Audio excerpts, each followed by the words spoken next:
May laman yan? Oo, sa amin.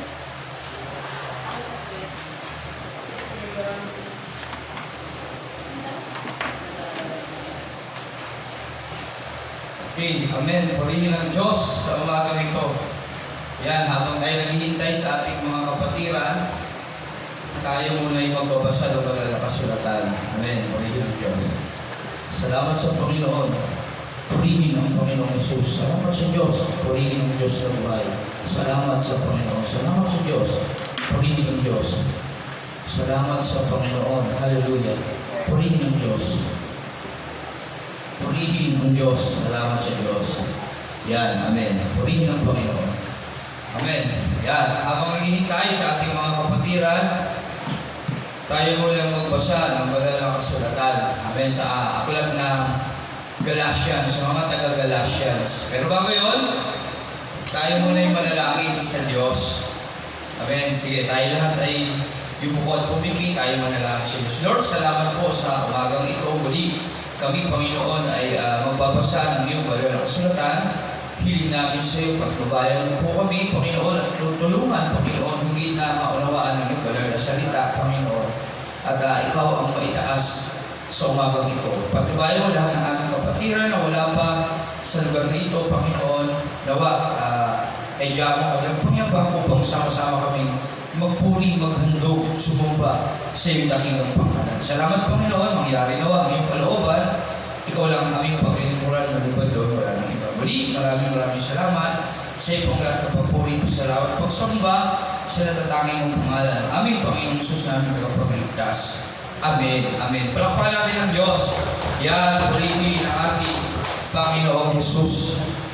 May mga Bible tayo, makipos po tayo sa aklat ng mga taga-Galatia chapter 4. Kasi noong nakaraan, chapter 3, kautusan ng pananampalataya. Kasi noon, may mga nagtuturo doon na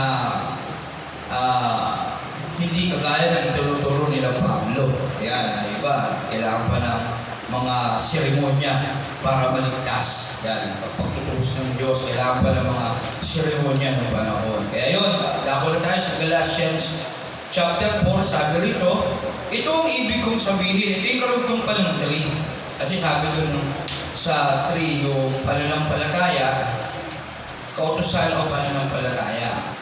Sabi kasi ni Pablo, hindi na dapat tayo sumunod doon. Kailangan natin sumampalataya sa ating Panginoong Jesus. Kasi kautusan, hindi yun yung magliligtas sa atin. Yung kautusan, ibinigay ng Diyos para ma-verify lang natin yung kasalanan, malaman natin yung paglabag.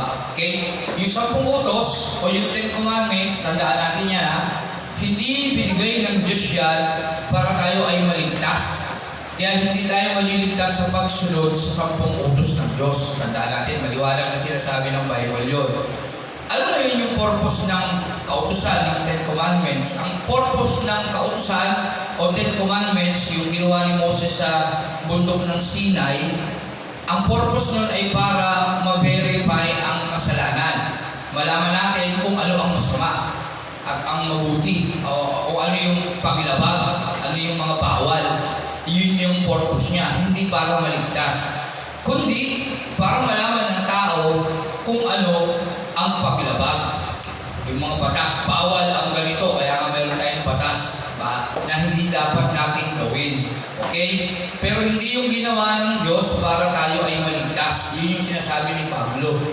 Ang kaligtasan ay makukuha natin sa pamamagitan ng pagsampalataya sa ating Panginoong Jesus. Kaya ang sabi ng John 14:6, sinabi ni Jesus, ako ang daan, katotohanan at ang buhay. Walang makapupunta sa Ama kung hindi sa pamamagitan ko. Okay? Hindi tayo pwede kasing dumiretso sa Ama. Kailangan natin dumaan kay Jesus. John 3:16, gayon na lamang ang pag-ibig ng Diyos sa sanglibutan, ibinigay niya ang kanyang bugtong na anak upang ang sino man sa kanya'y sumampalataya ay hindi mapapahama, kundi magkaroon ng buhay na walang hanggan. So, sabihin, malinaw yun sa mga talata na yun. Na talagang si Jesus, ang pagsampalataya sa ating Panginoong Jesus, ang susi at daan ng ating kaligtasan, hindi yung 10 utos. Hindi 10 commandments. Kasi kautusan, banal yun. Matuwid yun. Mabuti yun. Kaya lang, ang problema, hindi natin kayang gawin yun. Ang sino lang yung nakagawa ng kautusan? Jesus. Si Jesus. Kaya kailangan natin si Jesus na tanggapin sa ating buhay, patirahin sa ating puso, upang siya ang gagawa ng kautusan para sa atin na hindi natin kayang gawin. Yun po ang ibig sabihin nun. Ang kailangan mo lang gawin, sumampalataya kay Jesus. Maniwala. Ano yung pananampalataya? Hebreo 11, pananampalataya sa isang bagay na hindi mo nakikita. Katiyakan na mangyayari ang iyong inaasahan. Siyempre, naniniwala ka na kahit hindi mo nakikita, naniniwala ka at nananampalataya ka na may Diyos at si Jesus yun. Okay? Tama po ba? Amen. Tama po ba? Amen. Amen. Palawakan natin ang Panginoon. Yan. Salamat sa Panginoon. Tandaan natin ha. Baka may magtanong sa inyo, paano ka maliligtas? Sabihin niyo, gumawa ng mabuti. Okay? Hindi sa paggawa ng mabuti tayo maliligtas. Kasi walang matuwid, wala kahit isa. Okay? Paano magagawa ng mabuti kung walang mabuti? O, di ba? Ganun yun. Sino yung mabuti? Ang sabi ni Jesus, ang Diyos ang mabuti. Kaya sundin natin ang kalooban ng Diyos, ang kalooban ng Diyos, tayo may pag-isa sa ating Panginoong Hesus upang tayo maging mabuti. Tandaan natin yan. Okay? Kapag papatuloy ng Galatians chapter 3 sa 4, ito ang ibig kong sabihin. Chapter 4 verse 1, habang bata pa ang tagapagmana, hindi siya nakakahigit sa isang alipin. Kahit na siya ay may-ari ng lahat, sapagkat siya ay nasa ilalim pa ng pamamahala ng mga tagapangasiwa hanggang sa panong itinakda ng kanyang ama. Gayun din naman noong hindi pa tayo nananalig kay Kristo, tayo nasa ilalim ng mga tuntuning umiiral sa sanlibutan ito. Yun yun. Nang wala pa si Jesus Christ, nasa ilalim tayo ng tuntunin ng kautusan, umiiral ng panahon na yun. Kaya yun yung sinusunod natin. Wala pa si Jesus, hindi pa pinanganganak eh. Wala pa yung Mesiyas. Ngunit, nang sumapit ang takdang panahon, isinugo ng Diyos ang kanyang anak, isinilang siya ng isang babae at namuhay sa ilalim ng kautusan. Yung sinilang siya, si Jesus Christ, naging matuwid, walang kasalanan. O, pero sa lahat ng taong sinilang sa daigdig, si Jesus lang ang walang kasalanan. Kahit sa kanyang pagsilang, bakit siya walang kasalanan? Sa palagay nyo, aling paliwanag ng nakaraan, bakit si Jesus Christ, tao, isinilang walang kasalanan? Eh bakit tayo? Sinilang tayo may kasalanan. Ano yung pagkakaiba natin kay Jesus? Nang tayo isilang at nang isilang siya. Sino yung pwedeng magpaliwanag? Bakit siya walang kasalanan? Tayo meron. Hindi siya galing saan, kasi nilalang tayo. Yan. Si Jesus Christ hindi galing sa sperm cell ng tao. Okay? Hindi siya galing sa pagmamahalan talaga. Yung literal na ginagawa na nagmamahalan ng magulang natin, kaya tayo sinilang. Di ba? O, walang mali siya sa pagkakaling nila. Sabihin na natin gano'n. Si Jesus Christ hindi galing doon. Siya ay nilagay sa sinapupunan ni Mary sa pamamagitan ng kapangyarihan ng banal na Espiritu. Kaya si Jesus Christ banal at patuwid, walang bahid ng kasalanan. Hindi siya galing sa dugo ng tao. Sa madaling salita, ininuwa lang siya ni Mary na tao. Okay? Kaya siya ay banal. At kung siya ay lumaki, talaga naman namuhay siya ng may kabanalan. Nilampasan niya yung tukso, namuhay siya sa sumusunod sa Ama. Lagi nga siya nasa templo, bata pa siya eh. Kaya tayo, yung bata tayo, pinipinot pa nga tayo bago tayo magsimba. Diba? Bibigyan ka ba? Ito, bibilang kita ng pagkain, magsimba ka lang, di ba? Pero si Jesus Christ hindi ganun. Lagi siya nasa templo. Si church, lagi siya nag-aaral ng salita ng Diyos, nakikipag-usap sa mga guro, sa mga nagtuturo ng salita ng Diyos noon. So, ibig sabihin, talagang pinalalakas niya yung kanyang spiritual na buhay. Kaya, siya ay nabuhay na matuwid, banal, walang kasalanan. At maging nung tinukso siya ng kaaway, partida pa yun, gutom pa siya noon. Nag-fasting siya eh, gutom. Eh tayo kapag madali tayo matukso eh, pag gutom tayo, makita ka ng hamburger, di ba? O kain mo agad yun, kahit na bawal pa sa'yo kasi fasting ka eh. Pagka mo lang kakain ng matigas, malambot lang, o sakit yung tiyan mo. Ganun yun. Si Jesus Christ nabuhay talaga ng matuwid at pati dugo niya, banal. Kasi hindi naman siya galing talaga sa talagang dugo ng tao. Okay? Siya, kung babasahin natin, galing siya sa kapangyarihan ng banal na Espiritu. Pag-share mo nga yung verse na yun, Brother Joshua. Yung galing si Jesus ay sa pamamagitan ng kapangyarihan ng banal na Espiritu. Sa Matthew ata yun. Oo, sa 1. Sinilang siya ni Mary para alam lang natin. Para makita natin dyan. Para alam nyo yung verse. Ako nakalimutan ko yung exactong verse eh. Yan. Sa kapangyarihan ng banal na Espiritu. Nag-iisipan nito ni nagpakita sa kanya sa panaginip ang isang anghel ng Panginoon. Sinabi nito sa kanya, Jose, anak ni David, huwag kang matakot na pakasalan si Maria sapagkat ang sanggol na dinadala niya ay mula sa Espiritu Santo. Ayan. Okay? Matthew chapter 1 verse 20. Yan na ba yung pinaka niya? O meron pa iba? Sa ibang libro. O baka sa ibang libro yun. Bawa sa Marcos o kaya Lucas. Yan. Makikita natin doon. Galing siya sa kapangyarihan ng banal na Espiritu. Ayan. Pero sa Matthew chapter 1 verse 20, sinabihan na si Maria ng anghel, sapagkat ang sanggol na dinadala niya ay mula sa Espiritu Santo, si Joseph. Kasi nalaman niya buntis si Mary. Wala pa silang nangyayaring ugnayan. Diba? O ba't ganun? Baka nabalon niya ito na umatol sa iba. Pero sabi ng anghel kay Joseph, huwag kang, sinabi nito sa kanya, Jose, anak ni David, huwag kang matakot na pakasalan si Maria. Sapagkat ang sanggol na dinadala niya ay mula sa Espiritu Santo. O yung anghel mismo ang nagsabi kay Joseph na huwag kang matakot pakasalan siya kasi bahala kang hiwalayan si Mary eh. Kasi kahiya-hiya noon ay pakakasalan ko, buntis na. Okay? Tatakasan niya sana. Buti lang, nagpadala ang Diyos ng anghel at sinabihan si Jose na huwag kang magdadalawang isip pakasalan siya. Kapag yung dinadala niya, hindi galing sa tao. Ito ay pagkat ang sanggol na dinadala niya ay mula sa Espiritu Santo. Tandaan natin yan. Si Jesus hindi galing sa tao. Okay? Siniluwa lang siya ni Mary sa pagkakatawang tao niya. Kaya siya 100% human, pero 100% God din siya. Dual nature si Jesus. Tandaan natin yan. Siya ay may dual nature. Sabi ng Pilipos 2:6, bagamat siya ay likas.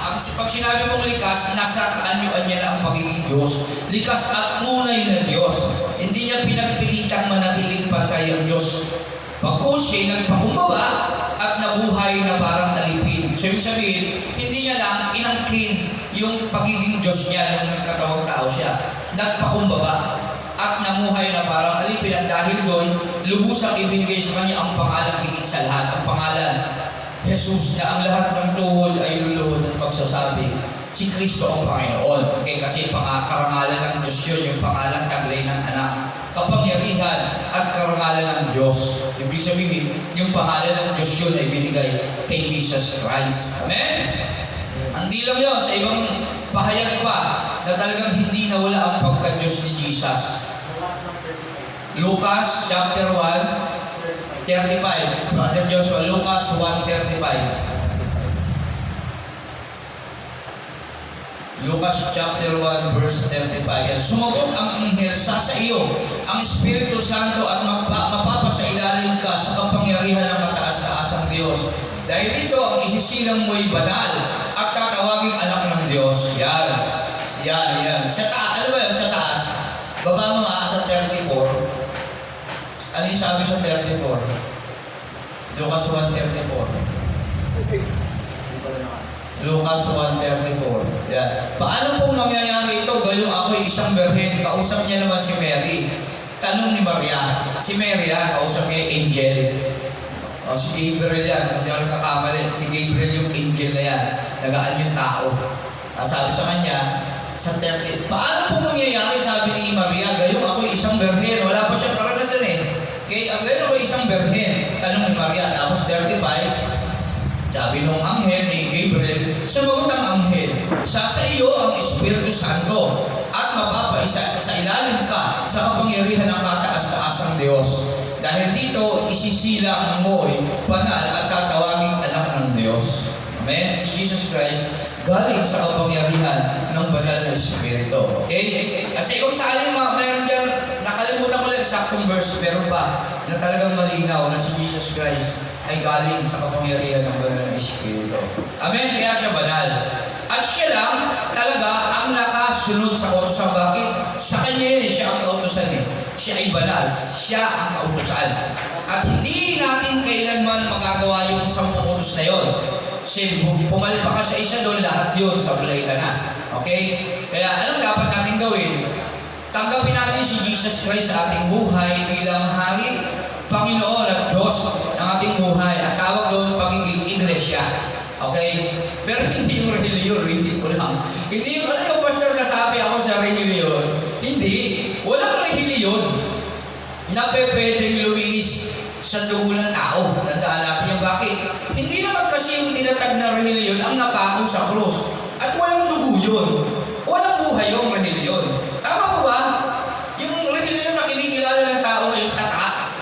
Tatak ng pangalan ng simbahan nila. At hindi walang dugo yun, walang buhay yun. Kung kailangan ng tao yung dugo na dumanak sa krus, na banal.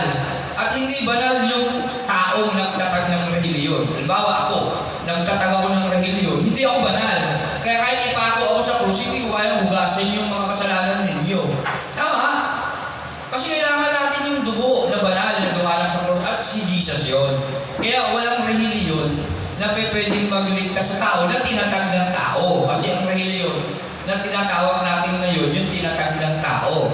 Naglagay ka ng reliyon, naglagay ka ng pangalan, inirehistro mo sa sect, reliyon na. Kaya walang reliyon na magliligtas sa tao. Ang sinasabing reliyon, si Jesus sa Banal na Kasulatan. Anong verse yung Brother Joshua? Siya. Yung reliyon? 2 Timothy 3:16. Tama ba? Oh, mali. Sige, lagyan mo.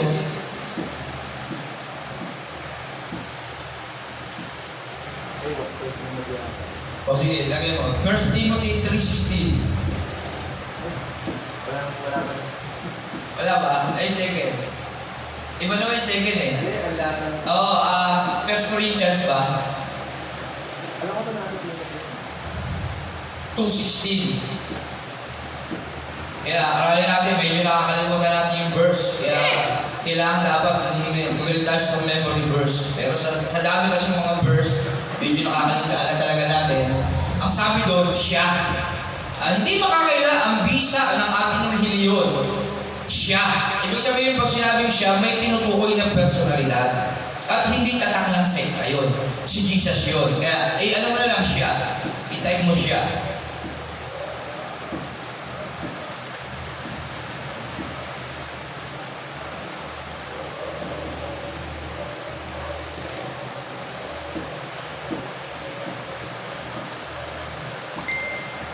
Yan, sige, hanapin natin para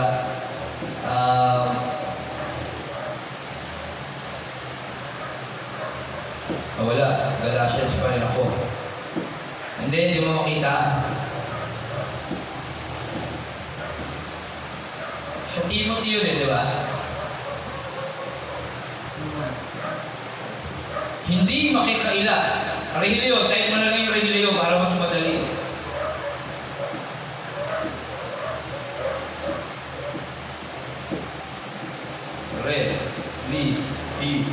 Yun.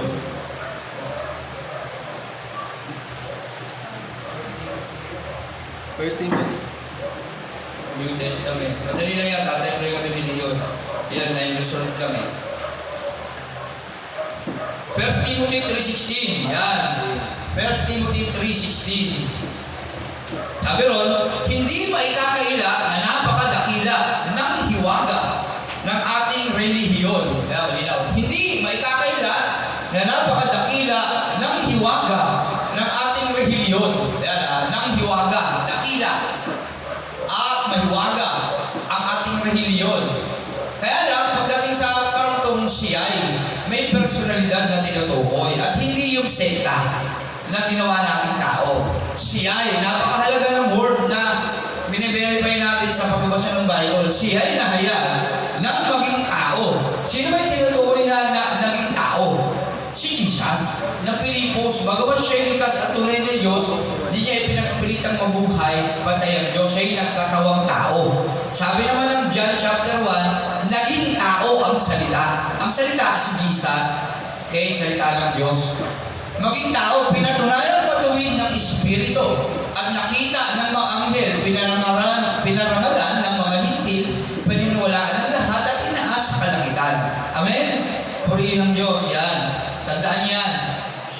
Ang relihiyon na tinutukoy si Jesus, hindi yung sekta. Merong personalidad, okay? Hindi yung tinatag ng tao. Kaya hindi ka sasapi sa sekta. Ano gagawin mo? Tatanggapin mo sa puso mo si Kristo para maging iglesia ka. Okay? Ano yung sabihin ng iglesia? Pamumuhay, ulo si Kristo tayo. Kataw, baka may sumagot. Pastor, ano yung sabihin ng iglesia? Church. Simbahan. Hindi po. Literal na church, ito. At ano yung purpose ng literal na church? Dito tayo naghahandog sa Diyos, sumasamba at nagpupuri sa Diyos. Dito pumupunta yung mga taong sumasambalataya sa Diyos. Dito pumupunta yung mga taong iniligtas ng Diyos kasi sumampalataya sa Diyos. Okay? Ulitin ko lang ulit para mas malinaw. Ang church hindi pinupuntahan para maligtas ka. Ang church hindi ka pumupunta para mabawasan yung kasalanan mo.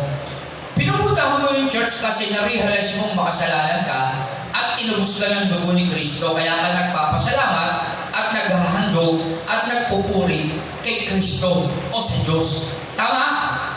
Kaya yung mga taong naliwanagan sa kanilang isip at puso sa buhay ng Diyos, pumupunta yun sa church para magpasalamat at maghandog sa Diyos. Amen?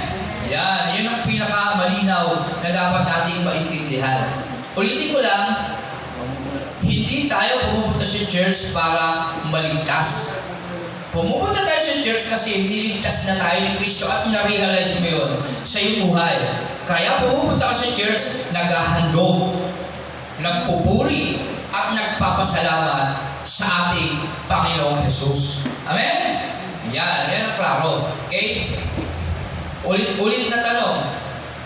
Paano tayo maliligtas? Sumampalataya kay Kristo. Hindi gumawa ng mabuti, mali yun. Kasi baka sabihin nyo, gumawa ka ng mabuti, mali yun.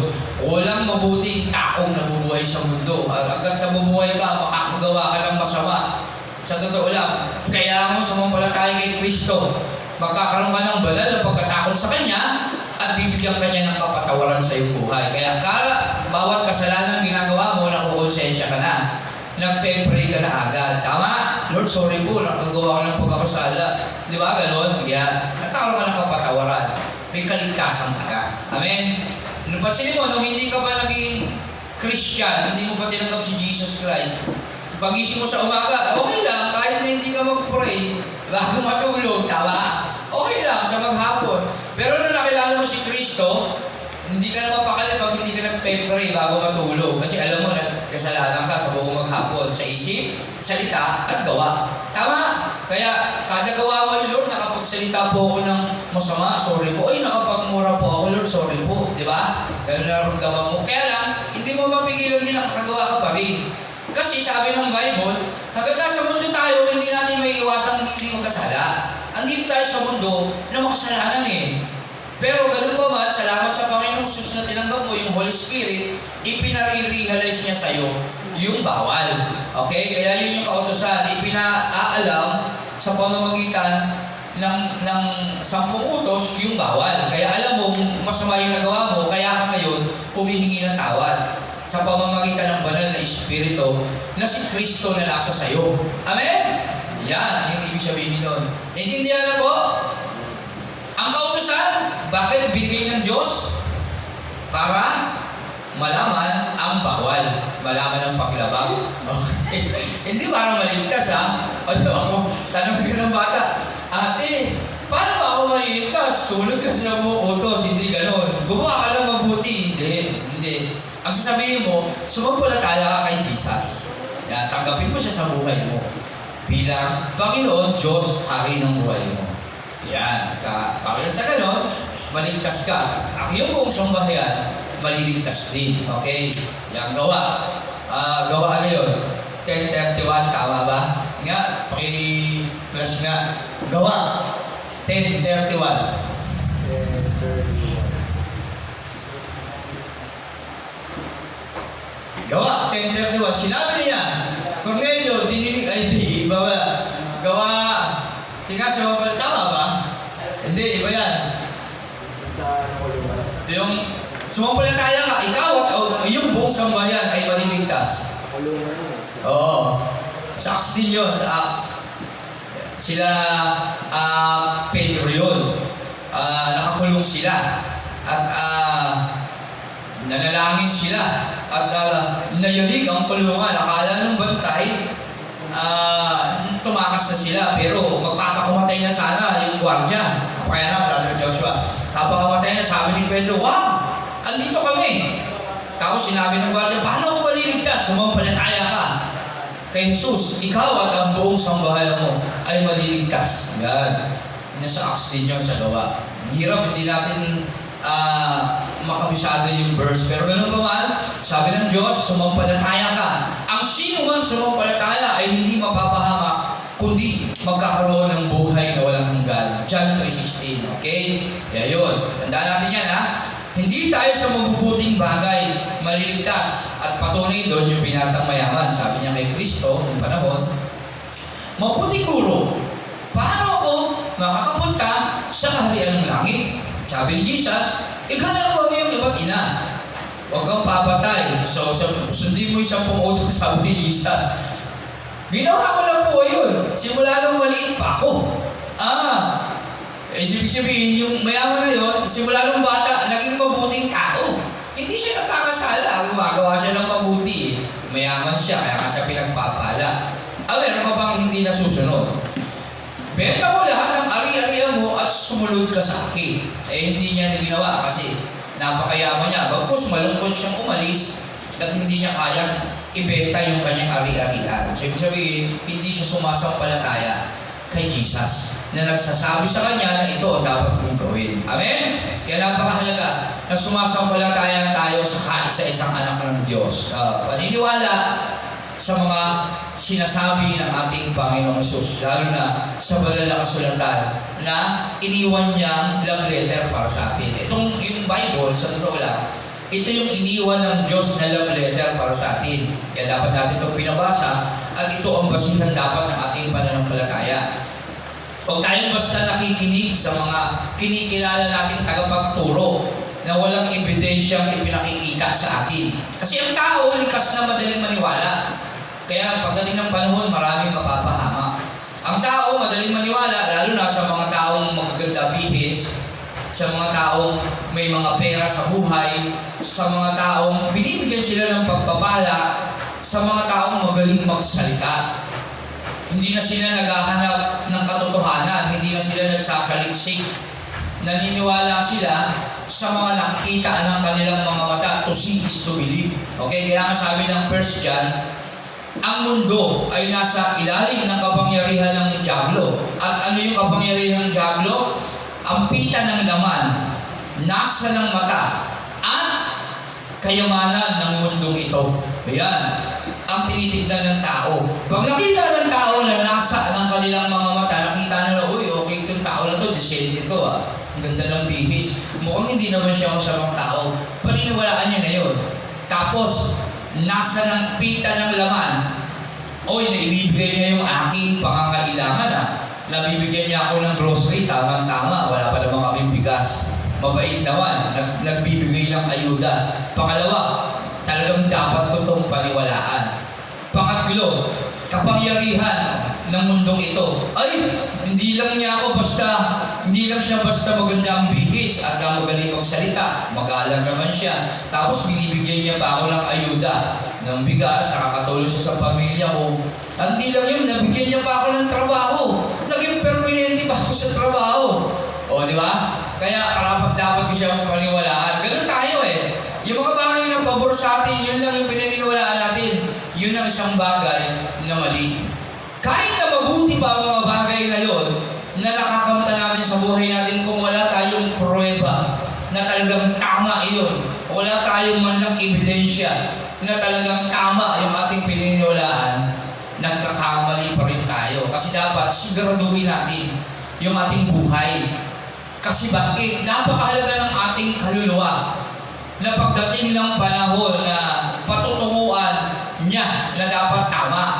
Kasi yung kaluluwa natin, kapag pumunta yan sa lugar na patutunguan niya pagdating ng panahon, hindi mo na maibabalik yun at wala ng kamatayan yun. At ang sabi ng Daniel chapter 12 verse 2, muling mabubuhay ang mga namatay, ang iba pupunta sa buhay na walang hanggan, ang iba sa kaparusahan na walang hanggan. Yung kaluluwa natin, pag nagkamali tayo sa buhay natin na ito, may pupuntahang lugar yan at pagdating ng pupuntahan niya ngayon, hindi na siya maaalis doon. Kaya dapat umpisa pa lang dapat tama ang iyong kinikilalang Diyos at pinaniniwalaan. At dapat meron kang ebidensya at pruweba na talagang totoo ang Diyos na pinaniniwalaan mo at ang mga tao na pinaniniwalaan mo. Kaya huwag tayo makontento sa mga nakikita lang natin, sa mga natatanggap natin, sa mga meron tayo. Kasi yan ang gagawin ng kaaway para bulagin tayo.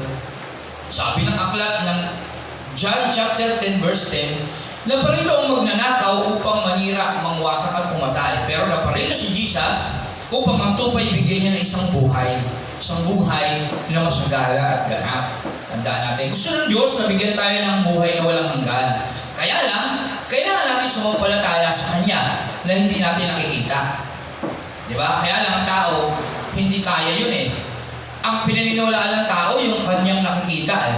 Yung nararamdaman niya, yung binibigyan siya, di ba? Yung natatanggap niya at yung talagang sa palagay niya, oy, okay ito hindi ganon, dapat mag-isip tayo ron.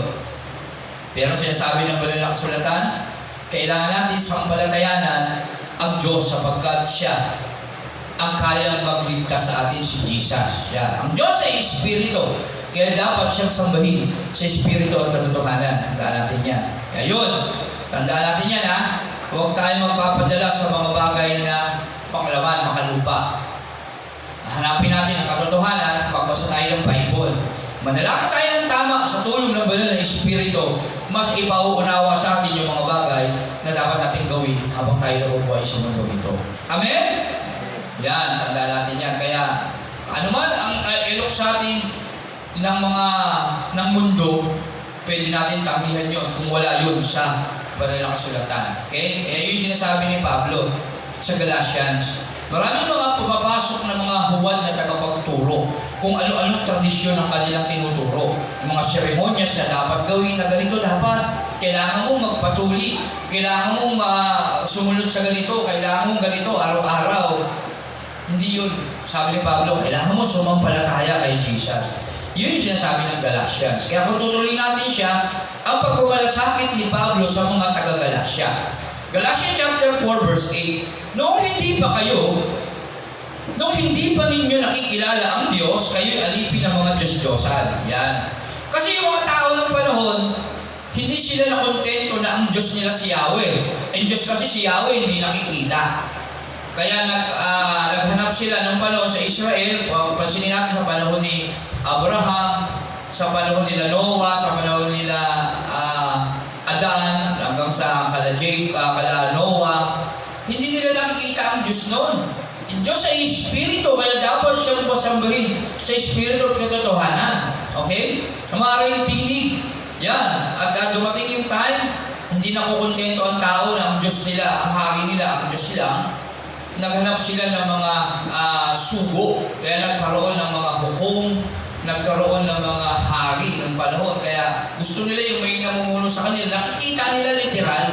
Hanggang sa panahon natin, gusto natin ang Diyos natin, nakikita natin. Kaya ang sabi ng Roma, naghaka-haka ang tao, gumawa sila ng Diyos. Kaya nung time ni Moses, gumawa sila ng Diyos na yari sa ginto, yung buya. Okay? Kasi si Moses, na ginamit ng Diyos para iligtas ang Israel, umakyat sa Sinai. At ang tagal niya doon, ang kinuha niya 10 utos. At akala ng mga tao, patay na si Moises. Kaya sabi nila, inutusan nila si Aaron, Aaron, igawa mo kami ng Diyos namin. Biruhin mo yun. Sila na nagdesisyon.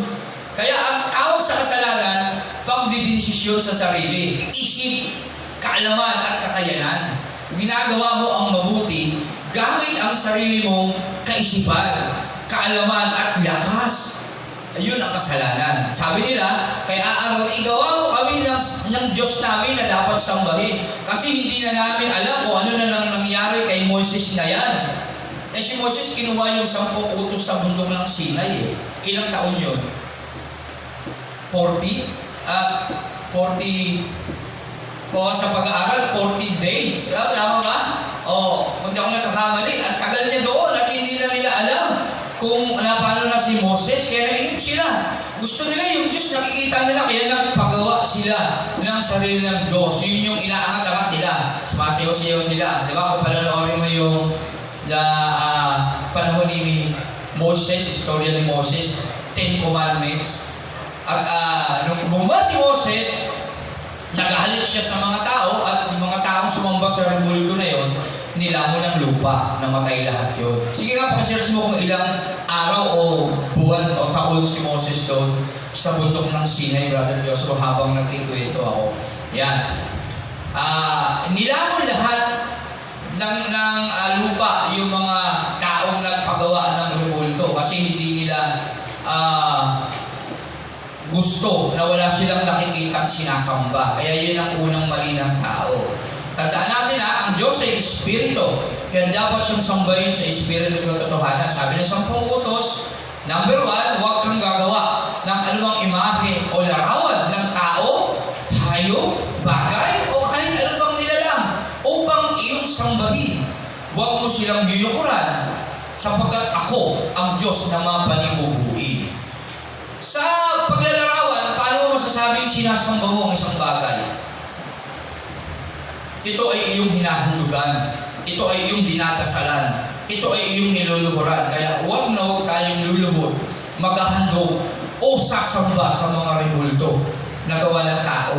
Dahil ang Diyos natin ay mapanibubuing Diyos. Tandaan natin yan. Siloso. Ayan ang unang bagay na dapat natin malaman sa Diyos. Siloso ang Diyos. Hindi siya dapat, huwag tayo dapat sasamba sa ibang Diyos. Hindi matatanggap ng Diyos yun. Kasi siya ang may lalang sa lahat. At siya ang makapangyarihan sa lahat. Tandaan natin yan. Pero mahabagin ng Diyos. Kapag tayo magbalik loob sa Kanya, talagang patatawaran niya tayo muli. Okay? Tandaan natin yan. Galatians 4 chapter 8, nung hindi pa ninyo nakikilala ang Diyos, kayo'y alipin ng Diyos-Diyosan. O yan, dami nating Diyos ng panahon na sinasamba nung hindi pa tayo Christian. Tama po ba? At kung sino yung magsabi sa atin na ito, pinaniniwalaan na agad natin. Lalo na kapag may nakita tayo, iginagalang ng marami. Talagang madali tayong maniwala. Okay? Ngunit ngayong nakilala na ninyo ang Diyos, o mas tamang sabihin ngayon, nakikilala na kayo ng Diyos, bakit kayo bumabalik sa mga tungtuning walang bisa at walang halaga? Bakit gusto na naman ninyong paalipin sa mga iyon? Ibig sabihin ni Pablo, ngayon nakilala niyo na ang Diyos, huwag na kayong bumalik pa sa dating yung buhay. Kasi mga tao sinasabihin niya ito, nakilala na nila ng Diyos, bumabalik pa sila at naniniwala pa sa mga tinuturo ng mga huwad na tagapagturo ng panahon. Tayo din naman ngayon, ganyan. Huwag tayong padala sa mga hirap ng buhay natin na mahahatak tayo ng iba sa pananampalataya muli sa dati. Okay? Ngayon nakilala natin ang Diyos, panghawakan na natin ang katotohanan na meron tayo. Amen? May tinatangi kayong mga araw, mga buwan, mga panahon at mga taon. Galatians 4:10. May tinatangi kayong mga araw, mga buwan, mga panahon at mga taon. Meron pa kayong mga seremonya, naniniwala pa kayo sa ganito. Minsan may mahal na araw, bawal kumain ng ganito, di ba? Ito yung binabanggit dito. May mga tinatangi kang araw, kailangan mo ganito. Ito sa ganito dapat Ang dapat natin gawin dapat ito susuotin natin. May mga ganun pa tayo, mga tradisyon. Sabi ni Pablo, hindi na natin kailangan yan. Nag-aalala akong baka nasayang lamang ang pagpapagal ko para sa inyo. Kasi inaturo niya na yun na hindi na tayo dapat gumawa ng mga ganyan. Nakikiusap ako sa inyo, mga kapatid ko, laran ninyo ako. Hindi na ako saklaw ng kautosan masama laban sa akin. Alam naman ninyo na kaya kong ipangaral sa inyo noon ang magandang balita ay dahil nagkasakit ako. Gayunman, hindi ninyo ako itinakwil o tinanggihan kahit na maging pasanin ninyo ako dahil sa aking karamdaman. Sa halip, tinanggap ninyo ako na parang anghel ng Diyos at parang pamang si Kristo Jesus.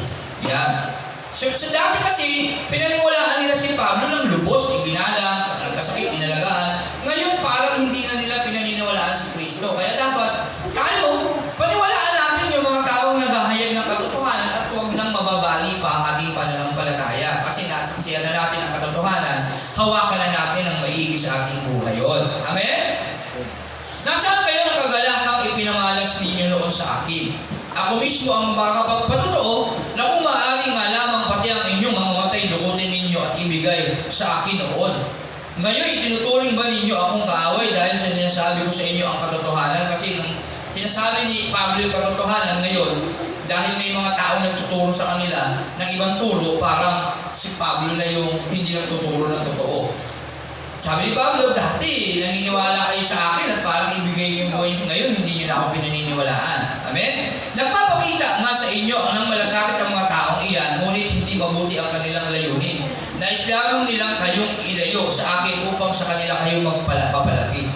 Yung mga nagtuturo na huwad noon sa panahon nila Pablo, yung mga tinuturuan din ni Pablo, binibigyan nila ng mga mabubuting bagay. Kagaya natin ngayon kung minsan, tumupunta tayo sa ibang mga relihiyon kasi meron tayo nakuha pakinabang sa kanila.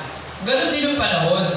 Kaya noon at ngayon pareho din. Kaya sabi ni Pablo, porkit meron kayong napapala sa kanila, parang kinakalimutan nyo na ako na nagtuturo ng katotohanan. Yan, kaya huwag kayong ganon. Yung kaligtasan na nalaman natin ngayon, pakawakan natin kasi napakahalaga nun. Huwag tayo magpapadala sa kahit anong bagay o yaman ng mundong ito. Kasi sabi ng aklat ng Hebreo chapter 1, ang mundo ay parang isang balabal, parang damit na ititiglo pagdating ng panahon. Kaya ano man ang yaman mo, walang magagawa yan pagdating ng wakas ng lahat ng bagay o pagdating ng takdang oras ng buhay mo. Tandaan mo yan. Hindi na tayo, wala nang second chance pag tayo ay namatay. Okay? At kapag pumunta ka sa lugar kung saan ka nararapat, doon ka na, hindi ka na mawawala doon. Kaya sabi ni Pablo, paniwalaan nyo, pinaniwalaan nyo ako noon, dapat panghawakan nyo na yon. Hindi masama ang magmalasakit kung palaging mabuti ang layunin at hindi kong kaharap lamang ninyo ako. Mga anak ko, dahil sa inyo'y minsan pa akong nagdaranas ng hirap tulad ng babaeng nanganganak. Hanggang sa ganap kayong mahulog kay Kristo. Sana'y kasama ko kayo ngayon upang maiba ang tono ng aking pagsasalita sapagkat talagang nag-aalala ako tungkol sa inyo. Si Pablo, nag-aalala sa kanyang mga kapatiran ng panahon. Kasi nga, naniniwala pa sila sa mga huwad niya tagapagturo ng panahon porkit meron silang napapala sa kanila. Parang si Pablo, hindi na nila pininiwalaan kasi wala na sila napapala kay Pablo ng mga material na bagay. Okay? Pero ang tinuturo ni Pablo ay katotohanan na mayroong ebidensya at pruweba. Okay? Buhay nga niya itong pinangangaral eh. Gagawin niya ba yun kung hindi totoo ang kanyang pinangangaral? Yun ang sabi ni Pablo. Hindi ko pagsasakripisyo ang buhay ko. Hindi ako magtitiis ng hirap para ituro ito kung hindi ito totoo. Okay? Yun ang sinasabi ni Pablo. Kaya dapat, yung mga tao noon, paniwalaan na si Pablo. Sa atin din naman ngayon.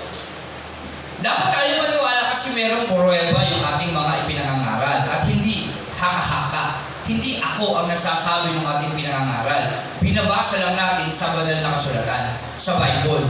Okay? At meron din naman kayong Bible na malahya kayong basahin. Kaya nga, nire-require kapag tayo nag-aaral, magbasa kayo ng Bible. Sabihin nga ninyo sa akin kayong nagnanais, mapasa ilalim ng utusan, hindi ba ninyo napapakinggan ang sinasabi sa kautusan? Sinasabi raw ni Abraham, ang nagkaanak ng dalawang lalaki, isa sa alipin, isa sa malaya, ang anak niya sa alipin ay pinanganak sa karaniwang paraan. Ngunit, ang anak niya sa malaya ay katuparan ng pangako ng Diyos. Sino yung dalawang anak na yun? Si Ismael at si Isaac. Si Ismael, anak ni Abraham, kay Hagar, na isang alipin. Ang anak niya na yon ay galing sa kaisipan ng kanyang asawang si Sarah. So, ibig sabihin, gawa-gawa ng tao yung anak ni Abraham na yon. Samantalang si Isaac, gawa ng Diyos. Bakit? Bakit gawa ng Diyos si Isaac? Sino yung nakakalam? Himala kasi si Isaac na ipinanganak ni Sarah. Bakit? Si Sarah, 90 years old na nung mabuntis, 90, menopause na. At hindi lang siya basta menopause, baog pa siya. Okay? Kaya hindi anak ng tao si Isaac. Ito ay galing sa hintulot ng Diyos, sa kapangyarihan ng Diyos, sa buhay ni Abraham, sa pangako ng Diyos kay Abraham. At si Abraham, 100 years old na ng panahon na yun. Okay? Kaya imposible na sila magkaanak. Pero dahil si Isaac ay ibinigay ng Diyos sa kanila bilang katuparan ng pangako, talagang lumabas si Isaac. Yun ay dahil sa pangako ng Diyos. Kaya si Isaac, anak ng Diyos yun. At si Ismael, anak ng literal na tao sa kaisipan ni Sarah. Okay? Sa laman. Kaya yun ang pagkakaiba niya. Yung 10 Commandments, inilalarawan kay Ismael. At si Jesus Christ na dumating sa pagkakatawang tao, inilalarawan sa pamamagitan ni Isaac. Okay? Kasi siya nang galing kay Isaac. Okay? Anak ng Diyos si Isaac. At si Jesus Christ, anak ng Diyos. Okay? Si Ismael, anak ng tao na galing sa kaisipan ng tao, yung 10 Commandments ginawa para sa atin, batas, literal, okay? Na hindi nakakaligtas. Okay? Ang nakakaligtas, yung nanggaling kay Isaac, si Jesus. Yung galing naman kay Ismael, yung 10 Commandments, naglalarawan sa 10 Commandments, hindi ka kayang iligtas noon. Okay? Kaya si Isaac, ang katuparan ng pangako kasi sa kanya nagmula si David. Kay David naman nagmula si Jesus na katuparan ng pangako sa buhay nila Abraham. Amen? Yan, nawa, naiintindihan natin. Yan. Kaya yung sinasabi dito, anak niya sa alipin ay pinanganak sa karaniwang paraan. Ngunit ang anak niya sa malaya ay katuparan ng pangako ng Diyos. Ito'y isang paghahambing. Ang dalawang babae ay larawan ng dalawang kasunduan. Ang isa ay tipan sa bundok ng Sinai, yung sinasabi natin kanina si Ismael, na kinatawa ni Hagar, yung anak niya kay Hagar si Ismael, at ng kanyang anak na pawang mga alipin. Yan. Kaya kapag kasi usunod mo isang utos, palipin ka ng kautusan. Tandaan mo yan. Kapag palungo ka, susundin mo yun, hindi mo masusunod yun, sunod ka na naman. Okay? Di kagaya, kapag naniwala ka kay Kristo, pinalaya ka na sa kautusan. Ano na lang dapat mong gawin? Sumampalataya ka kay Kristo, hindi ka ng tawad. Confess mo yung sarili mo sa Kanya, Lord, sorry po, nakagawa ko ng pagkakasala. Diba? Hindi kagaya pag sumusunod ka sa utos yung paniniwala, ay kasala ako, hindi na ako maliligtas, patay na ako, wala nang kaligtasan. No? Wala nang kaligtasan kasi lagi mo sinusuway sa utos. Tama? Hindi mo susunod yan kahit anong gawin mo, hindi pa ako maliligtas. Sige, New Year's resolution, di na ako maglalasin. Di ba? Pagdating ng January 2, 3, 4, 5, yan na naman. Nanguha ka na naman sa ala. Tapos balik ka na naman, isang taon na naman, makakako ka na naman. Magagawa na ako ng mabuti. Hindi na ako magbibisyo kahit anong bisyo, kahit sigarilyo pa yan. Dadating na naman yung bagong Happy New Year! Lubos-lubusin mo na yung anong bisyo mo nun. Tulog ka, ako no, Lord, okay pa ako ngayon kasi iinom muna ako ng isang shot pang tanggal ng over. Di ba? Magbabalaw muna ako kaya 2, 3, hindi ka na iinom nun. Pagdating ng January 2, yun, hindi na ako iinom kasi pangako ko Yung 1, umirit na nga ako Tapos 2, hindi ka na iinom. 3, 4, di pa rin umiinom. Pagdating ng 4, nakikita mo na iinuman, natutokso ka na. Pagdating ng 5, sumat ka na. Ayan, nalasing ka na. Okay? Dire-diretso na naman. Ganun na naman, taon-taon. Mangangako ka na naman sa Diyos. Walang katapusan yun. At pagdating ng araw, kapahamakan ang hantungan mo nun. Pero kapag tinanggap mo si Kristo sa buhay mo, yung totoong Kristo, yung hindi nakasabi, yung totoong buhay na nakaupo sa kanang trono ng Diyos, na ibibigay yung banal na Espiritu sa puso mo, bibigyan ka ng banal na pagkatakot sa Diyos. Kada gawa mo ng kasalanan, hindi ka mapakalian. At iniisip mo ba lang pagkakasala, naliligalig ka na, natatakot ka na. Lalo na kung mga tao napapahamak ng gaya sa iyo. Takot na takot ka lalo niyan. Magawa mo man yun, sisik-sisik ka sa buhay mo. At hindi ka masaya. Hindi kagaya ng hindi pa natin nakilala at tinanggap si Kristo. Kapag nakaisa ka sa tao, tuwa-tuwa ka ba? Uy, Hindi niya napansin, sobrang sukli niya. Yung bobo nun Diba? Hindi marunong magbilang. 20 na yung pero kala niya 50. Tuwa ka ba, di ba? O makakabili pa tuloy ako ngayon ng palaman. Tinapay lang yung binili ko ngayon, may palaman pa ako. Di ba? Ikakwento mo ba yun sa mga anak mo? Luy, doon ka bumili. Bukas doon ka bumili, sobrang hindi marunong magsukli yun. Doon ka bumili para sobrang yung sukli niya. Tignan mo. Di ba? Nakakawa ka ba? Masaya ka ba? At sabi ng Roma 1, at natutuwa pa na ang iba ay gumagawa ng mga galon, ng mga ito. Nangihikayat ka ba? Halimbawa, minum ka, nanghahanap ka ba ng matatagayan mo? Ako, nalulungkot ako ngayon eh. Hanggang dami kong taong napahamak sa totoo lang. Ay yung patotoo ko sa buhay ko, kaya hindi na rin ako nagtataka, maraming consequences sa Diyos. Ang dami kong taong sinira ang buhay. Kasi natuto akong magdroga eh. Natuto akong uminom. Ang dami kong naturo ang uminom na hindi naman umiinom. Ang dami kong naturo ang magdroga, yung iba namatay, sinalpigs na lang. Meron akong best friend. Ako ang nagturo magdroga sa kanya. Nakatikim isang beses, dire-diretso na. Hanggang sa umalis sa trabaho niya, ayaw niya na kumita ng minimum. Ang daming trabaho niya pinasok, ang ganda ng trabaho niya. Minimum sahod, tapos permanente, nag-resign, ginawa yung mga dapat niyang kunin. Anong pinasok niya? Gusto niya malakihan ng hold up. Natutong mang hold up. Kaya pupunta sa amin, sa bahay namin, gagamit kami, higi ng payo. Ano mo, payo? Lakas tama ako eh, payo-payuhan ko siya. Kasi alam niyo, mabuti ako eh. Mabuti ako, hindi ako gumagawa ng gano'n. Payo, kasi ganito na ang buhay ko. Pero payo yung droga. Pinapayo ko. Kaya, pinalaunan, nagkamali siya ng sinamahan.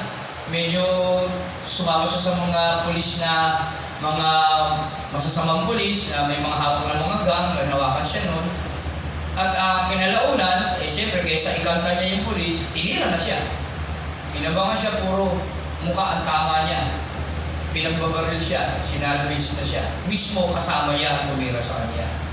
Kaya nakalungkot kasi kung hindi ko siya naturuan sa pagdodroga, hindi siya magkakagalon. Kaya siya nagkaganon kasi natuluan ko siya.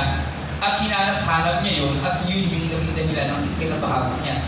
Kaya hanggang ngayon, naisip ko pa siya, nawa, nananalangin ako, Lord, pagtawaran mo ako sa mga nagawa ko, nawa, wala nang kagaya nung muli pa na mangyayari. Kaya ang hirap. Ang sabi ng Bible, pag ikaw naging sanhi ng pagkakasala, di ba nila bitinin ka sa liig? Nagili ka ba tapon sa dagat? Huwag ka lang maging sanhi ng pagkakasala. Kaya yun, kaya susing-susi ako sa buhay ko noon. At buti na lang, inahabagan ako ng Diyos at ngayon, binigyan ng pagkakataon para makapaglingkod sa Kanya. Sa buhay din ninyo. Amen? Isipin nyo kung ilang tao na napahamak din na dahil sa inyong maling paniniwala. Isipin nyo yan. Kaya huwag na natin dagdagan. Amen po ba? Amen. Ayan, tandaan natin yan. Huwag tayo magiging isipin natin ang mabuti, kaya dapat natin i-share ang mabuting balita. Kasi huwag na natin hayaan marami pa tao mapahamak. Okay? Huwag na tayo maging dahilan na ikapapahamak nila. Pagkos maging dahilan tayo ng paglapit nila sa Diyos. Yan yung dapat natin gawin. Amen? Tatandaan natin yan ha. Share ko lang. Kasi yun talaga yung buhay ko noon. Pagka nag-inuman kami noon, ng mga kaibigan ko sa Riles, sa Fifth Avenue kami, tabing Riles pag bumili kami ng isang boteng gin, nanganganak na yun. Doon kami sa gitna ng kalsada. Pagka sino dumaan doon, tatagayan namin yun. Shit ka mo lang, pre! Ngayon, yung dadaan, tatagayan, may hiya sa amin yun kasi dami namin. Mukha mo kaming mga kriminal. Kaya bibigay isang bote, hanggang sa dumami. Nakakaubos kami ng 2 kahon gin. 7 lang kami. Ganun kami kalakas uminom. Yung panahon na yun. 7 lang kami ng 8.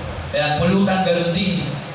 Hindi nga namin uminom nun eh. Kaya ang dami namin natuturuan uminom ng alak ng panahon. Yung mga hindi naman umiinom dahil sa akin, umiinom na. Kaya labas ang pagsisisi ko, Lord, sorry po, hindi ko alam kasi yun. Pero pinanganak ako ng born again Christian ha. Maliit pa ako, Christian na kami. May church yung bahay namin eh. Sa second floor ng bahay namin, may gawain. Hindi lang ako nakinig sa pangangaral. At hindi ko alam, dahil nag-desisyon ako sa sarili ko, nagkasala ako. Ganun yun. Kaya huwag tayo maging dahilan na ikapapahamak ng iba. At yung natututunan natin ngayon, magawa na natin i-share sa iba. Pahalaga natin. Isa pang patotoo, meron kamag-anak ang asawa ko noon na tumawag. Sabi niya, "Te, bago ko umuwi sa Palawan, gusto ko kitang makita." At hindi ko alam, yung patient niya na yung may sakit na malala na pala. Sinundo ko sa bayan. Sinuwi ko sa bahay at sinasama ko sa church. Yung pala, may sakit na malala, hindi ko alam.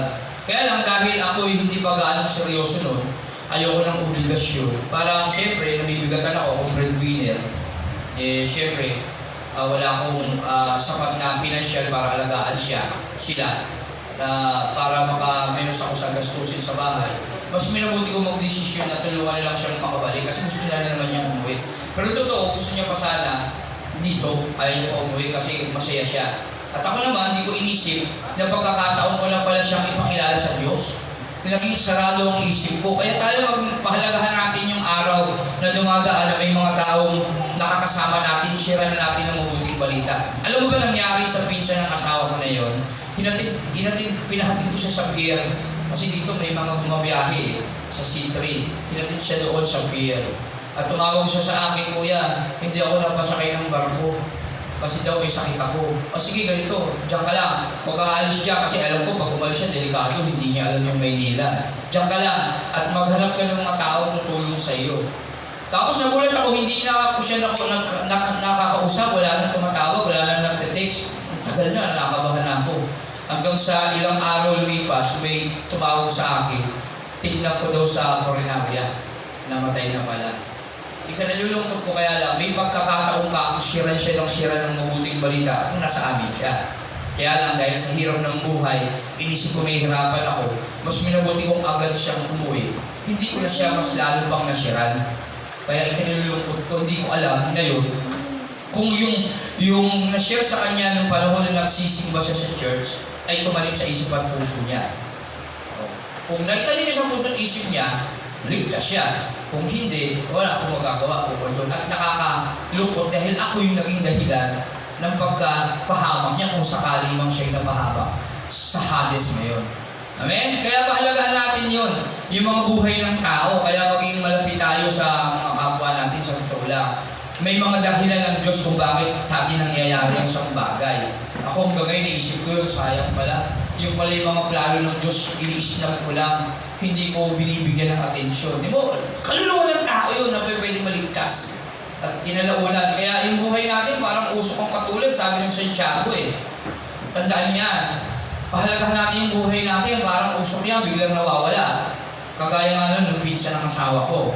Bata pa yun. Matanda pa kaya asawa ko sa kanya. Bigla na lang nawala. Ang lakas-lakas at taba-taba niya. Tapos, bigla na lang siyang namatay. May sakit pala. Dahil na malala. Kaya, sabi niya, "Kuya, hindi ako pinasakay sa barko." "O bakit?" Sabi kasi dun, i-examinin ka muna eh. Kapag buntis ka, kapag may nakitang may para kang kakaiba, i-examinin ka dun sa barko eh. Na-experience ko rin kasi umuwi ako Palawan dati. Hindi siya pinasakay sa Pier 2. "Sige, diyan ka lang, huwag ka lalabas." Kasi alam mo sa Tondo, magulo dyan eh. Maraming dapper dyan. May cellphone siya. May mga gamit, yung probinsyana. Lulukuhin siya doon. Huwag ka alis dyan. Pero nag-iisip na ako na rin ng paraan para mapunta ako siya doon. Kaya lang, wala akong sapat na pinansyal nung panahon na yun. Pero gumagawa sana ako ng paraan. Hindi na kami nagkaroon ng komunikasyon. At 2 araw lumipas, 3, may tumawag. Puntahan ko siya sa koronarya. Sa may Laloma. Doon ko siya nakita, nakaburol na. Kaya nalulungkot ako ng panahon sa kabis. Isip ko agad, yung pala yung plano ng Diyos, ipakilala ko siya sa Diyos. Yun pa yung bagay na hindi ko lumusang nagawa. Kaya hingi ako ng tawag sa Diyos. Kaya sa akin din, hindi ko sinasabing mangyari sa inyo. Malay natin, yung mga plano ng Diyos na hindi natin alam, ganun pala. Kaya pahalagahan natin yung bawat kaalaman na natututunan natin sa church. Ibahagi natin yan sa bawat isa, sa bawat kapwa natin. Kasi baka ayun yung plano ng Diyos. At sigurado naman yun ang plano ng Diyos, ikalat ang mabuting balita para hindi sayang sa buhay natin yung pangangaral. Amen po ba? Amen. Yan, kaya yun. Kaya ako, isa din yung bagay, kaya kung bakit nagbalik ako sa Panginoon, dami kong mga bagay na sinayang na maling desisyon. At ayoko nang maulit sa panahon ko ngayon. At pinanalangin ko na nawa, huwag na talagang maulit. Talagang bigyan tayo ng sapat na kaalaman para sa kanyang salita, para magawa natin ng higit yung ating mga tungkulin. Amen? Amen po ba? Yan. Si Hagar ang kumakatawan sa bundok ng Sinai na nasa Arabia at larawan ng kasalukuyang Jerusalem na nasa pag-aalipin kasama ng kanyang mga mamamayan. Ngunit ang Jerusalem na nasa langit ay malaya at siya ang ating ina. Hindi yan yung Diyos ina. May makita kayo sa kanila. Ipapakita mo yung Diyos ina. Walang Diyos ina. Ang mga inang tinutukoy yan yung Jerusalem. Okay, yung bansang Israel. Ano ba? Yung mga tao. Yung mga babae. Kaya yung mga babae kakasal sa lalaki, si Jesus. Okay? Diba? Walang Diyos ina. Wala. Hindi totoo yun. Ayun siya nasusulat. Magsaya ka o babae. Hindi magkakaanak, humiyaw ka sa gala. Ikaw na hindi pa nakaranas ng hirap sa panganganak sapagkat higit na marami ang anak ng babaeng namumulila kaysa babaeng may asawa. Si Sarah ito, tinutukoy. O yung Israel, okay? Kasi nung galing si Jesus sa Israel. Mga kapatid, tulad ni Isa, tayo yung mga anak ayon sa pangako. Kung noong una ang ipinanganak ayon sa Espiritu ay inuusig, ang ipinanganak ayon sa karaniwang paraan, gayon din naman ngayon. Kasi tayo na pinanganak si Isaac, inaasar nila si Isaac noon eh. Noong panahon, nag-aaway sila, kaya pinalayas ni sabi ni Sarah, palayasin mo na yung mag-ina na yan. Okay? Kasi alak sila sa pagkaalipin. Sakit eh, kung iisipin mo, pinalayas eh. Pero labog sa loob ni Abraham, pinaalis niya kasi sinabi ng Diyos, huwag kang mag-alala, sundin mo na si Sarah. Paalisin mo na yung mag-ina at may pagpapala naman sa kanila. Kasi anak din sila ni Abraham, pinagpala din sila ng Diyos. Okay? Nagkaroon din ng mga angkan sila na dumami. Ngunit ganito ang sinasabi ng kasulatan, palayasin mo ang babaeng alipin at ang kanyang anak, sapagkat ang anak ng alipin ay hindi dapat makibahagi sa mana ng anak na malaya. Ibig sabihin, yung mga alipin, hindi pwedeng magbahagi sa mga totoong anak ng Diyos. Kaya yung mga sumusunod sa kautusan, kasi yung si Hagar, si Ismael, sa kautusan, lumalarawan sa Ten Commandments. So, ibig sabihin, hindi sila pwedeng magbahagi kapag ka sumusunod. Hindi ka magmamana ng buhay na walang hanggan. Okay? Kaya nga, mga kapatid, hindi tayo anak ng alipin kundi ng malaya. Ngayon dumating na si Kristo. Kaya dapat tanggapin natin panampalataya ng si Kristo para maging anak tayo ng malaya. Kaya huwag na natin mabuhay sa literal. Huwag tayong mabuhay na sinusunod yung sarili nating isip, kakayahan, kaalaman at lakas. Mabuhay tayo sa buhay ni Jesus na nilikhang kalarawan ng Diyos. Okay? Tandaan natin yan.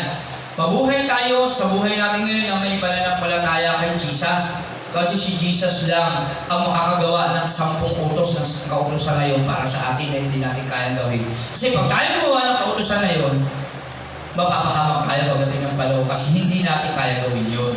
Okay? Kaya tandaan yan. Ang kautusan, ginawa lang para malaman natin yung paglabag, malaman natin yung masama, malaman natin yung bawal na hindi dapat natin gawin. Hindi ibinigay yung kautusan o yung 10 utos para tayo maligtas. Okay? Ibinigay yan para alagaan tayo. Para ilapit tayo kay Jesus. Okay? Kasi si Jesus na tatanggapin natin, ang gagawa niya sa atin sa pamamagitan ng Espiritu niya na ibinibigay sa atin ng Ama. Amen? Kaya yung banal na Espiritu na tinatanggap natin sa pamamagitan ni Jesus, yun yung dahilan kung bakit tayo nagkakaroon ng takot sa Diyos. Amen? Pansinin mo ngayon, ulitin ko ulit. Takot ka na magkasala. Sa isip mo pa lang, nakabahan ka na. Uy, masama yun ah. Kulang yung pera ko. Babayad ko ba ito sa jeep? Di ba? Kulang eh. Papaalam mo yun sa driver, boss, okay lang ba? Kulang kasi ng ng piso yung pera ko eh. Pamasahin, 2 piso eh. Sige po, sabit na lang po kayo. Sabit na lang po. Hindi ko po lang malaya, pasensya na po kayo. Di ba? Yung iba, hindi eh. Ay, hindi na lang ako magbabayad. Nakakahiya eh. Di ba? Okay na to, hindi naman ako mapapansin. Aabot ko na lang yung mga bayad, hindi ako mapapansin ito. Natatawa ka ba habang inaabot? Boss, bayad po. Sukli daw po. Diba? Natatawa ka ba? Ay, hindi ako napapansin. Tapos pag-uwi mo, hindi ako nakabayad. Hindi ako napansin. Buti na lang. Natawa ka pa. Diba? Dapat sa isip mo lang, tatalo ka lang, Lord, nakagawa ko ng pagkakasala.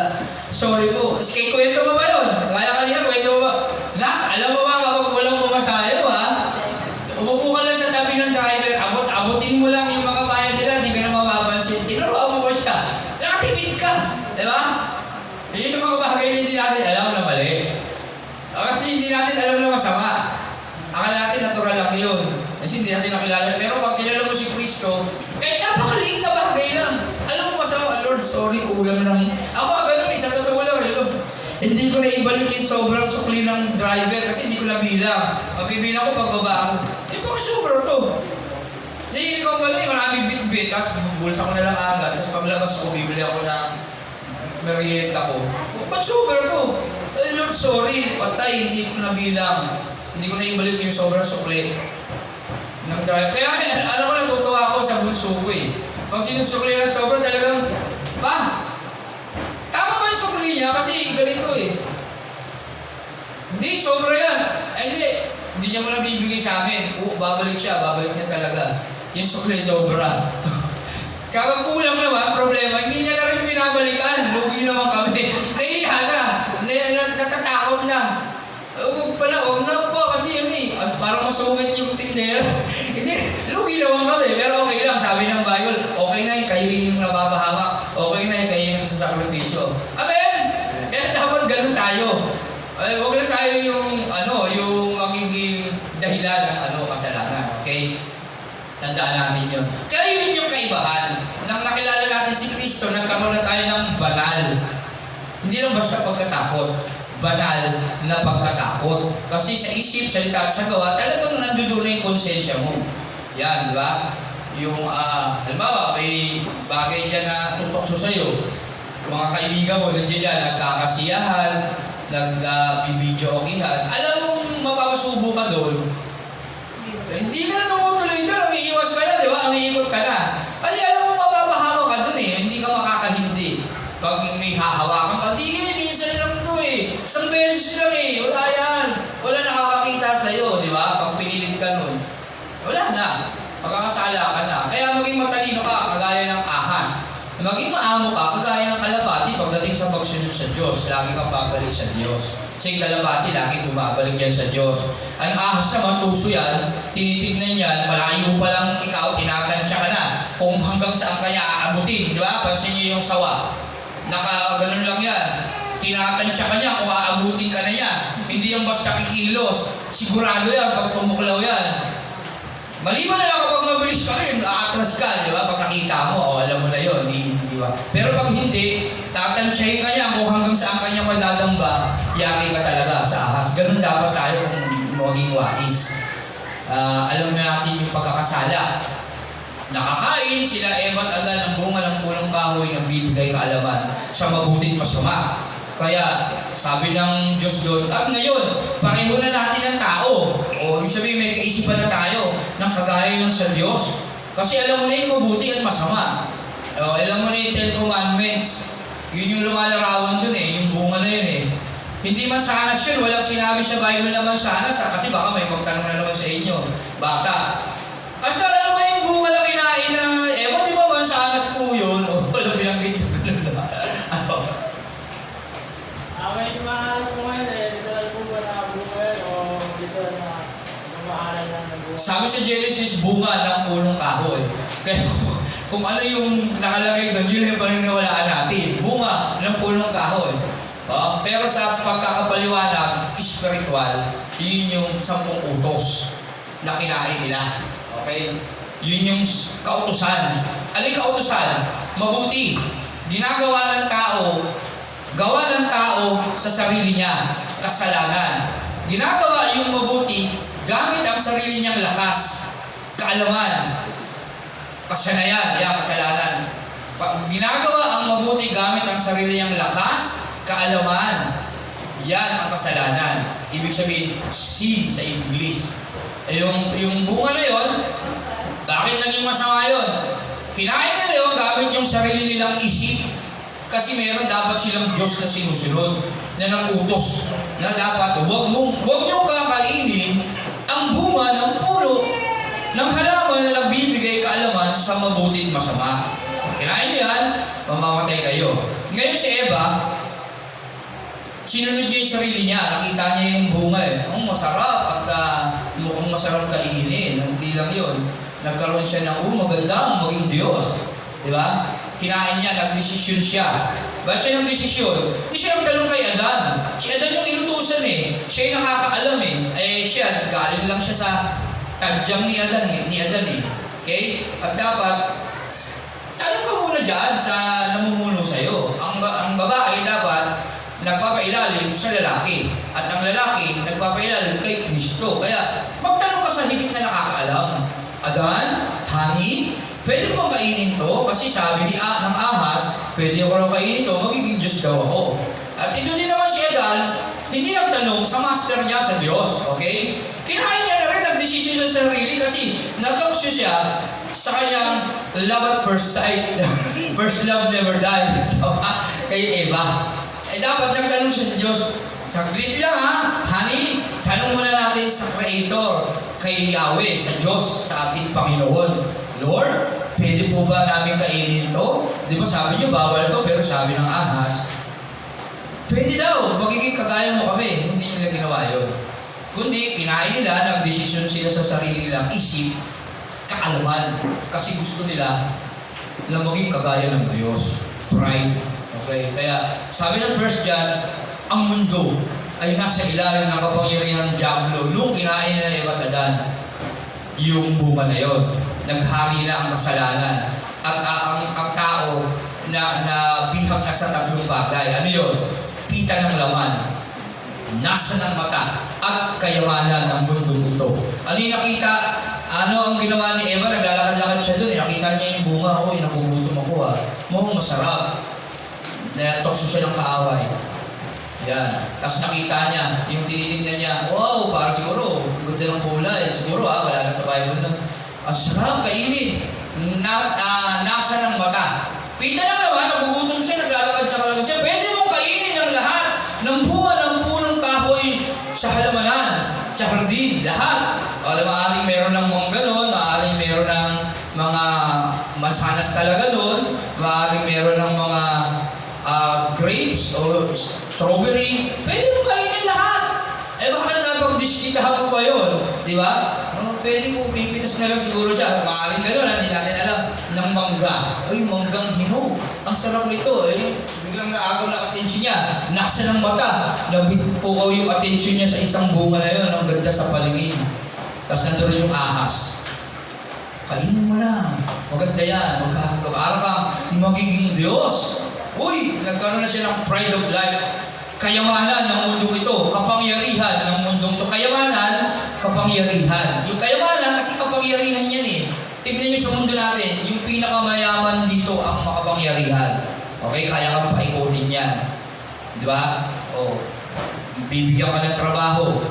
Huwag kang papasok ng linggo. Tatanggalin kita. Pag hindi ka pumasok ng linggo, tatanggalin ka sa trabaho. Tama? Ikaw naman, dahil makapangyarihan siya, wala kang magawa, ayaw mong walang trabaho, pasok ka ng linggo, susuwayin mo ang Diyos. Ganun ang nangyari sa tao. Si Eva, naghangad siya na maging Diyos, maganda maging Diyos. Maganda maging Diyos, makapangyarihan. Tama? Sinusunod. Di ba? Kaya, pride of life. Kaya ang buhay natin nasa tatlo. Pita ng laman. Ang laki ng pangailangan ko eh. Kailangan ko magtrabaho para makakain ako ng masarap, makapag-aral yung aking mga anak, at kami guminhawa sa buhay. Ngayon, nasa na yung ministry na dapat mong gampanan? Hindi yun kung bakit ka tinawag ng Diyos, nilalang ng Diyos. Tama? Meron tayong dahilan kung bakit tayo nabubuhay sa mundo. At ang sabi ng Bible, nilikha tayo ng Diyos para sa Diyos. Okay? Para sa Diyos. Hindi para kung kali-kanino, hindi para sa sarili mo. Ang tao nilalang ng Diyos para sa sarili niya ikaliligaya by His own glory. Pero magiging maligaya ang tao pag sumusunod sa kalooban ng Diyos. But seek ye first the kingdom of God and His righteousness, and all these things shall be added unto you. Okay? Hindi tayo nilalang ng Diyos para buhayin lang yung mga anak natin. Meron pang nakalagay sa Bible doon. Hindi tayo nilalang ng Diyos para magtrabaho habang panahon lang. Okay? Nilalang tayo ng Diyos para sa sarili niyang ikaliligaya. Okay? So, ibig sabihin, nilalang tayo ng Diyos para paglingkuran natin siya. At huwag naman tayo mag-alala kasi ang Diyos na ang bahala sa atin. Sabi ng Bible, pag ako ang kasama ninyo, sino ang katatakutan niyo? Kaya lang, pinangunahan ng tao ang Diyos. Kaya ganito yung nangyari sa atin. Nahirapan tayo. Nagkaroon na tayo ng yung pagtanda, natural yun, yung panahon. Nilebat Adan kasi mayroong tanglaw may buwan at araw. At yun ang magiging bilang ng mga kapistahan ng mga taon. Kaya may unang araw na bumibilang na yun. Sabi nag-iitan na yung tao nun. Ang nagkaroon ng kamatayan. Yan, kamatayan. Siguro nung panahon, kung di nagkasala yung tao, siguro si Matusalem, 969 years old. Maaaring hindi tayo mamatay nun. Di ba? Kasi wala namang binanggit Kinain na banggit kayo yung kamatayan nung huwag mo kakainin yan, mamamatay ka. So yung sabihin, kahit ilang libong taon pa dumating sa tao, hindi yung mamamatay kung hindi nakain nila Eva yun. Yun sana. Kaso, ganun ang sistema, sumuway ang tao, kaya nagkaroon ng kamatayan. Nagkaroon ng physical na kamatayan. Nagkaroon ng spiritual na kamatayan. At nagkaroon ng eternal na kamatayan. Yun yung nakakalungkot. Na dapat, bahagian natin yung mga tao magkakaroon ng eternal na kamatayan. Ng mga salitang napapakinggan natin ngayon. Amen? Na nagbibigay buhay sa tao. Nawa, sa ating mga pinangaral na ito, napakababaw ng paliwanag, naintindihan naman siguro. Tama ba ba? Ang kaligtasan hindi makukuha sa paggawa ng mabuti. Tama? Hindi makukuha sa madaling salita sa pagsunod sa Ten Commandments, hindi. Ang kaligtasan makukuha sa pananampalataya kay Kristo. Yun yung sinasabi ni Pablo sa Galatia. Kasi may mga tagapagturo nun na kailangan seremonya. Kailangan ka muna magpatuli. Kailangan mo na ganito gawin mo. Kailangan ganito. Pag araw na ganito, ganito sasamba ka. Tapos pag ganitong araw, bawal ang ganito. Ganun yung mga tinuturo nila. At sabi ni Pablo doon, hindi na natin dapat kailangan yun. Ang kailangan natin, sumampalataya kay Kristo. Ikaw at ang buong sambahayan, sabi nga ni Pedro, ay maliligtas. Amen? Pero dapat totoong Kristo. Mag-ingat ka rin kasi maraming Kristo. Sabi na sa mga huling araw, maraming papanggap ng Kristo. At magsasabi na sa kabilang silid siya. Kaya ingat tayo. Okay, isang ang Kristo nagpanggap. Di ba, nahuli na. May reward, 10 million na laki. Nauli na ba? 10 million na laki, di ba? Ano pala nun? Sabi niya, magpa-register na kayo sa akin. Ako, ang daan, papunta sa Ama. Hindi kayo maliligtas pag hindi kayo narinig. Ngayon, wanted siya. Di ba? Ngayon, nahuli na. So, di ba? Yung nagkahuli, 10 million. Di ba? 10 million. Kaya marami magpapanggap na siya ang Kristo. Kaya dapat kilala mo yung Kristo na pinaniniwala. Sino yung Kristo na dapat mong paniwalaan? Ayun, tanong.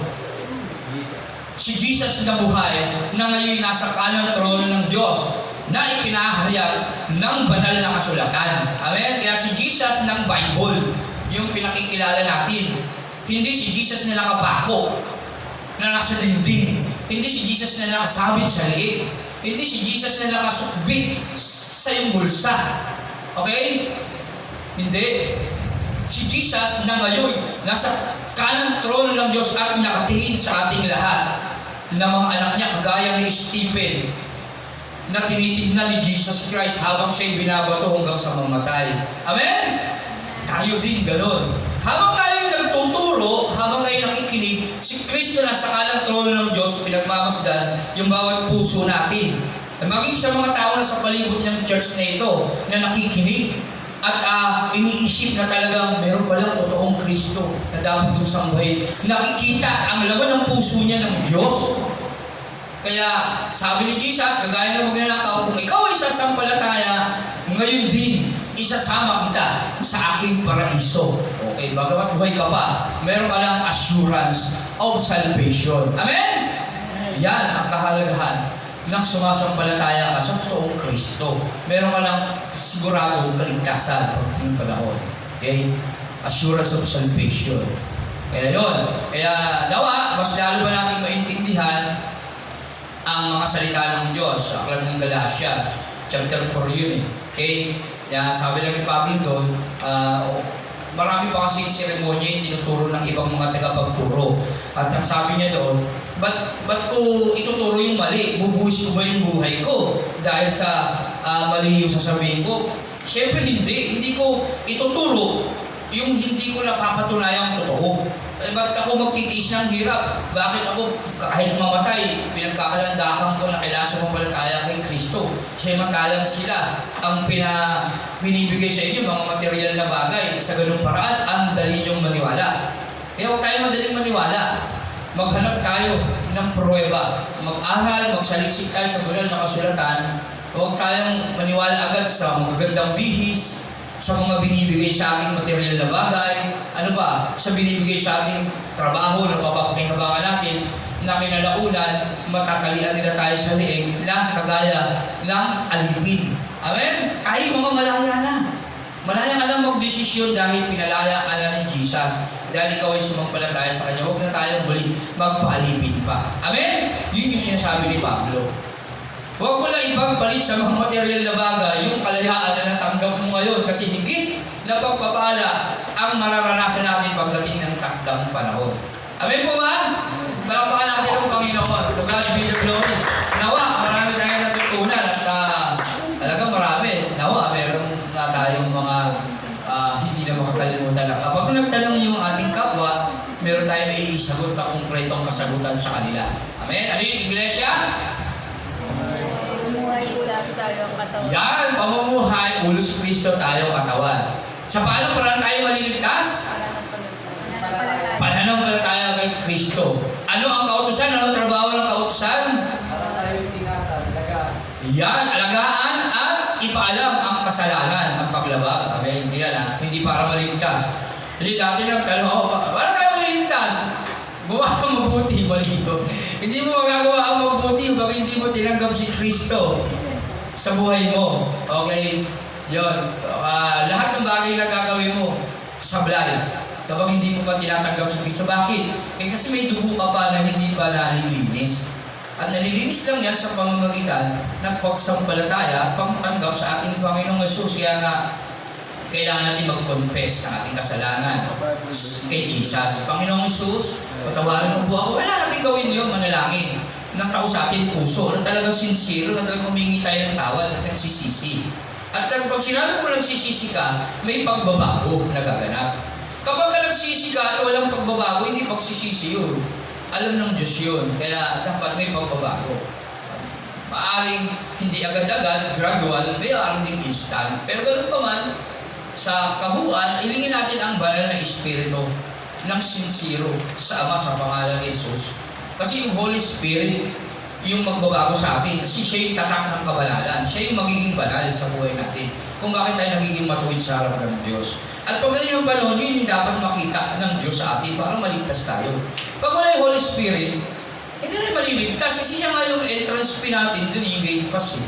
Siya nga yung katibayan na tayo tutubusin. Siya yung katibayan na tinanggap natin ng kulay.